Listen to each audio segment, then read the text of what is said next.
There are very few films and filmmakers today that tell a beautiful, meaningful story that also has grit and a soul. You know, what's really interesting about this story is it's three themes that are very common in film that converge. So you have a survival story, you have a coming-of-age story. Are you someone I can trust? And you have a redemption story all woven into one. Taylor Sheridan was the perfect guy for this project because not only do we share a story sensibility, but he understands the world of the movie.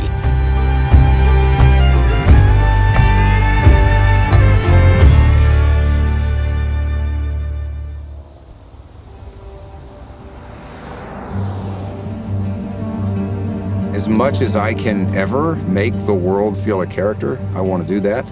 I think the more we spend our lives inside, in cities, the less connected we get to our planet. So any opportunity I have to make our planet one of the stars, I want to do so. There's a scene where Connor meets a horse. That was really the first opportunity for both Connor and the audience to realize that they're entering a place where the rules that have governed Connor's life to this point don't necessarily apply. And you'll notice that for him to pet that animal that terrified his father required trust, stillness, and respect. It's a bit of foreshadowing, because if someone was to read into that, they would realize those are the exact same characteristics he's going to need to survive what he faces later.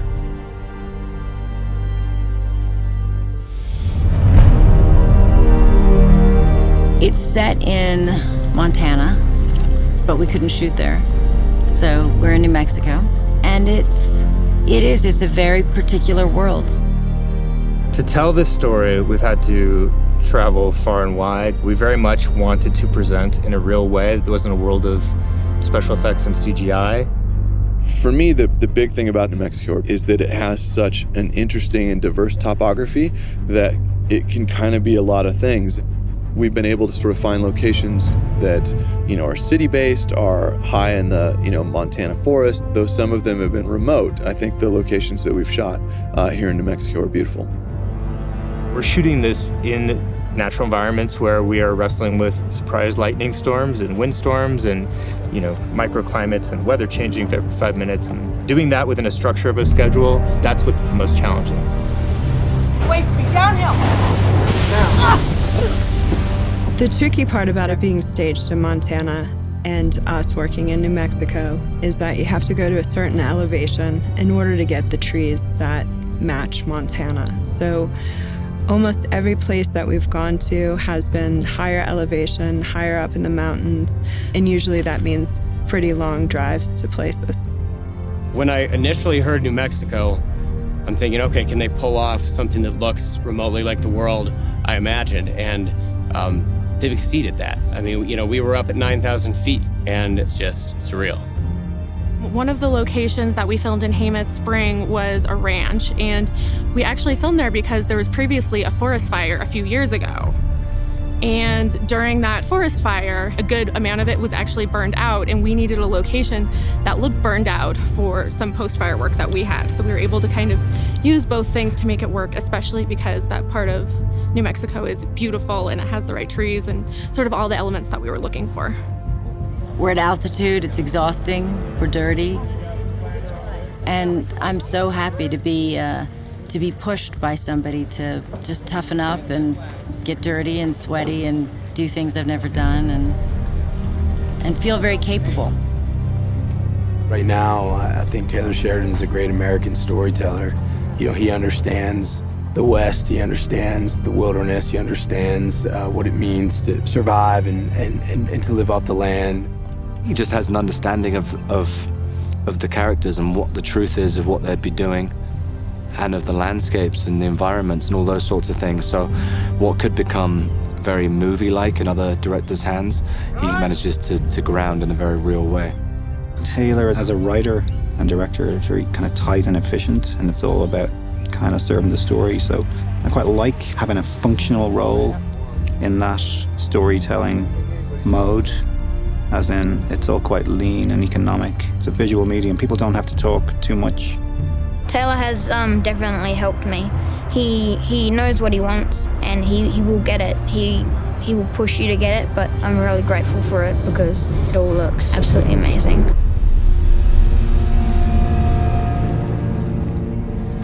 I'm gonna focus on this for a while.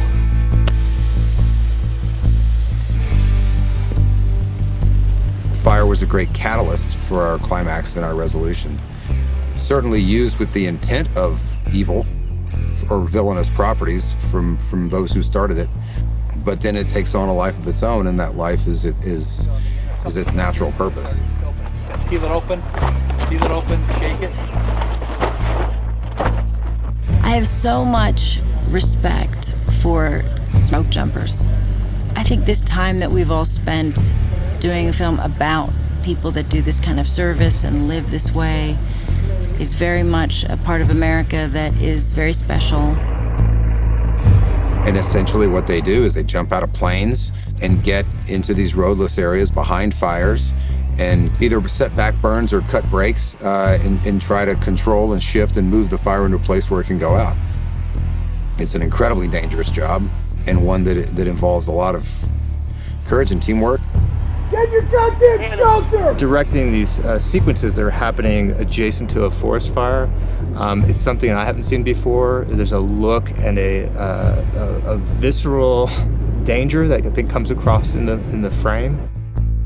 I try to do everything I can practically, and when they asked me, how am I going to recreate the fire, I said, well, I'm going to go out in the desert and I'm going to build a 300-acre forest and I'm going to set it on fire.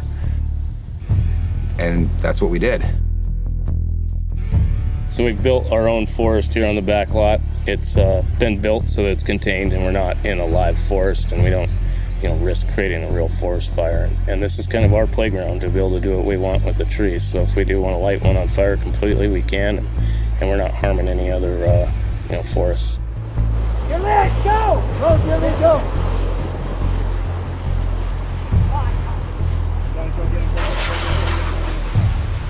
All the trees that we've brought in were either dying or diseased and about to be killed. So we've been as careful as we can be about the environmental impact. We have 110 real trees that the Greens Department planted out here. Each one is rigged with fire. So we have 110 propane sources. It appeared that the best look was just running a single flame bar right up the side of these trees. That achieved the look of all of our photographs that we have of live wildfires. It becomes about how do you enhance and capture these elements and give them the mood and the energy that you hope the audience will have when they experience it, when they see it. So we wanted fire to feel alive and threatening and dominating of everything around it. Us fabricating it is something that was talked about, but at the end of the day, we're treating a lot of the visual effects on this movie with a lot of attention to existing landscapes and areas. So instead of approaching it from a full CG standpoint, we will figure out the best way to do it in camera, and then visual effects will come in and enhance that to add any more drama or add scope and scale to what we previously shot.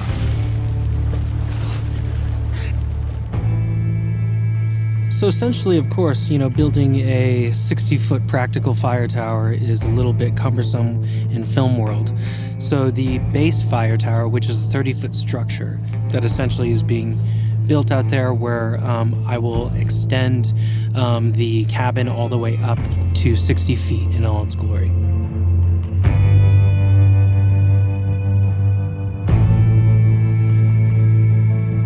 We are building the top of the fire cabin as well out on the back lot. Taylor really was insistent on making sure that we maintained natural lighting of what it would be like. So we built it on 6-foot platforms overlooking the New Mexico desert, and essentially whenever we're looking out, I will be replacing that environment as well. But the great thing is that there's nothing better than photographical reference. So the same time of day of the mountains in the distance, we can actually repurpose and apply to our matte paintings and photography that we'll be adding in to the fire tower later.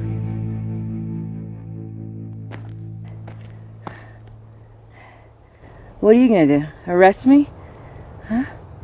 Hey, eyes on me. Quit your soul. The movie typical to this, where you have this female action hero, she typically has to overcome the preconceived notions of her gender within the film before she can then go be the hero. And we don't do any of that here. They share a history in that Hannah has a past relationship with Ethan. I love that in the story, like right from the first scene, it becomes apparent that this is not about any kind of rivalry, like there are not going to be any, cat fights or anything like that. This is not that typical story. These two women have journeys in and of their own right. There's a level of sort of violence and brutality to all of Taylor's fight sequences, and I think a level of realism. We're typically not doing anything just for the sake of doing action, but it's all character-driven and motivated.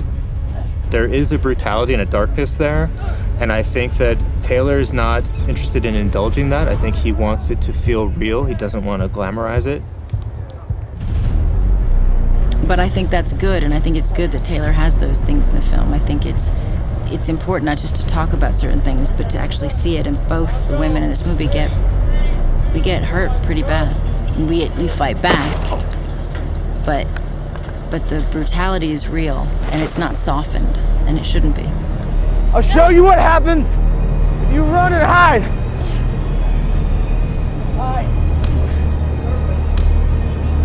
The more that you can defeat your hero, the more the hero has to overcome to reach victory, because if we don't watch that suffering in battle, then the victory is not earned. Run. But at first I wasn't, and then it's the kids going, Mom, figure it out, and you're like, oh my God. Like, as a parent. Having worked with Angie in the past, she absolutely wants to do everything, and she's always giving as good as she gets, always. She has great ideas, and she wants to be a participant in all of it, and I want to put her in as much of it as possible because it just makes everything better. You think about essence and talent and depth of character and the physical ability and someone I would believe in that role. Angie certainly fits all of those bills, and I don't know that I would have done it if Angie hadn't agreed. All you want as a writer is someone who actually can grasp the emotional nuance of the character and deliver it in a convincing way. Keep going. Toward the fire.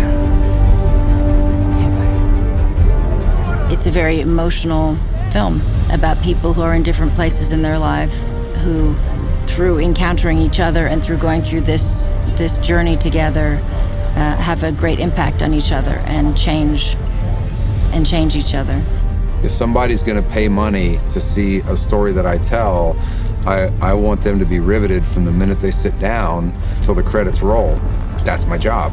And so I'm shameless in my endeavor to do that in any way that I can. Through the midst of all of this big fire and adventure and hitmen and violence and drama, there are these real friendships and real love and real loyalty, and it's beautiful. We're gonna figure it out together.